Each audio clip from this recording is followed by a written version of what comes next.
Hey guys, welcome back to Buddy Fellow. So, but you're wondering why I am here. I am here to review this screen and talk about my first projector that I still have. So this is the screen that was practically given to me because somebody wanted me to look at their old projector and see if see if film still ran on it, and it does. Luckily, but the reel fitting into the socket, not the sprocket, the socket, where you stick the reel onto it and then thread, is sort of big, so I just had to tape it, tape the side where it would fall off, so it didn't fall off. That's fixed, but I did not talk, in that video, I did not talk about this projector. It's really sturdy. It's real simple. I don't want to get into it now because it can't really catch everything I'm doing. But basically, it folds up. You take the tripod out, and then you lift it up all the way until it locks right here. And then from here, you push a red button from here, just put it onto there. It's real easy once you get the hang of it.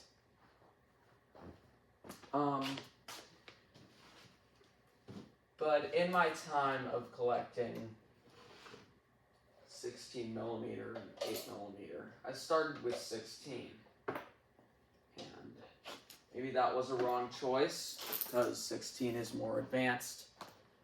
But I started collecting around 10. And this is my first one. This was called the Jolly Theater projector because there's a box that it comes in. And it has a even smaller box in it, like a little drawing of a theater screen, just a little, basically this, but a lot smaller, maybe 3 inches in the box. But this is extremely simple. You have this right here. That basically carries the film through. So you see that moving? That's basically one of the only mechanics that kind of carries the film through. Here's an even more advanced one. Basically, when you pull the crank, it moves, so it's attached to what I just showed you. A little warning if you buy this. There's no YouTube tutorial. Usually on a lot of projectors there are, or even a video about it. But this is extremely, I wouldn't say rare, it's just nobody wants to buy it. This got sold to me for $60 at 10 years old. And that was almost 3 years ago. And let me warn you, if you want to buy this also, that light, no matter what light bulb you put in there, if you have a film in there for more than maybe 10 minutes, 6 or 7 maybe, it will start burning, and you can hear the sizzling sound that it makes onto the film because it's so close. I mean, here is the film gauge, and here is the lamp thing. If you say, oh, I'm going to put an LED light in there that's a little weak, well, chances are it won't project the image because it's so weak. It needs a regular light bulb.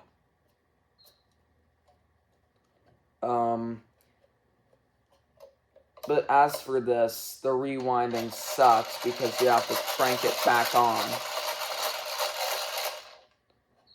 Yeah, this is the Redskin Model P6 Excel. Yeah, Excel made this. They made multiple 8mm, 16mm projectors, but this is probably their only hand crank. They probably made 1 or 2 hand cranks.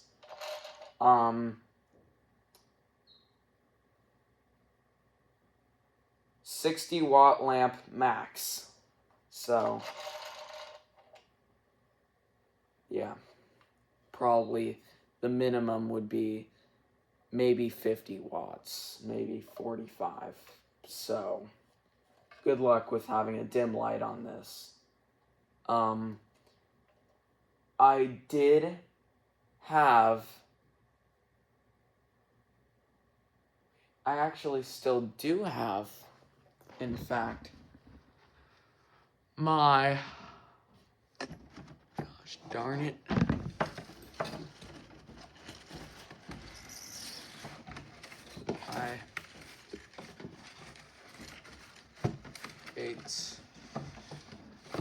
My first 8mm, I mean not my first 8mm, my first 16mm film that came with this. Just a second. Takes a while to pop out.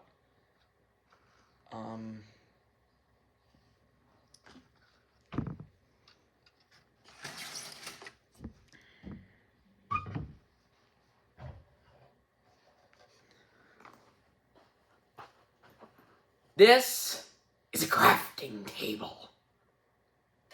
But you just stick this onto here and onto the take-up reel. And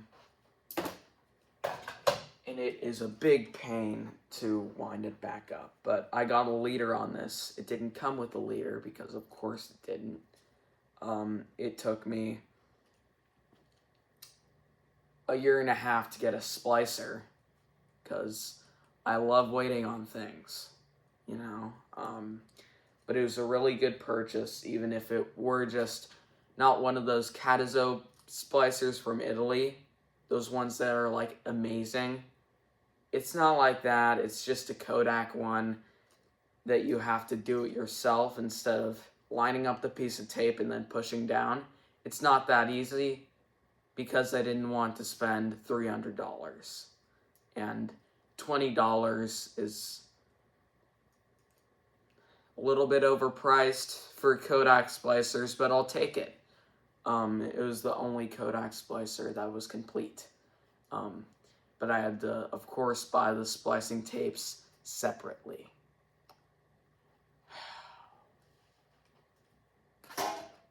But after all this, is film collecting worth it? And I have to say, yes, but don't take your time like I did. It took me a really long time to switch from the projector that was ripping films to this, and this one is so reliable. Like, that has never ripped a film in its year of operation. Actually, yeah, it's been a year since I bought that, and it's almost been a year since I bought a 16mm film. But I'm going to try to keep buying them. There are even more options starting to open. I mean, I love collecting Warner Brothers cartoons and Looney Tunes. Not really Disney, you know. I love collecting Marx Brothers films.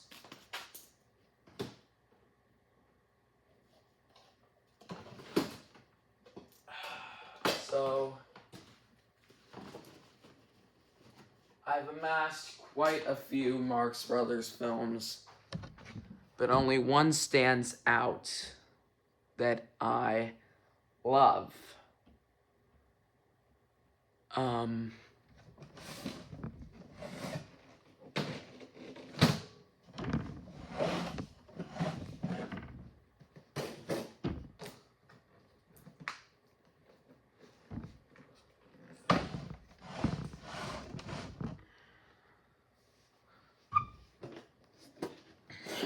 Okay, here it is. This is my tin of, I think, two or three reels of horse feathers with the Marx Brothers from 1932.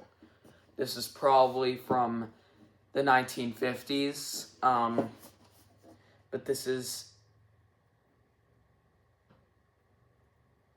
Jaffa, Gevert, and that is a really quality print of film, and it has really good film grain.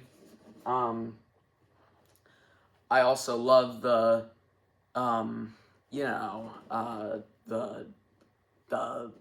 thing. I love the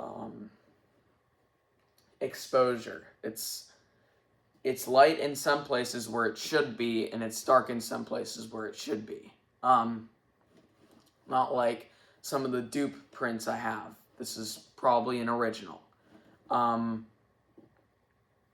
story behind this is quite crazy. I had just purchased animal crackers. Yeah, I just purchased animal crackers, which was not a real good purchase. I ended up winning the auction.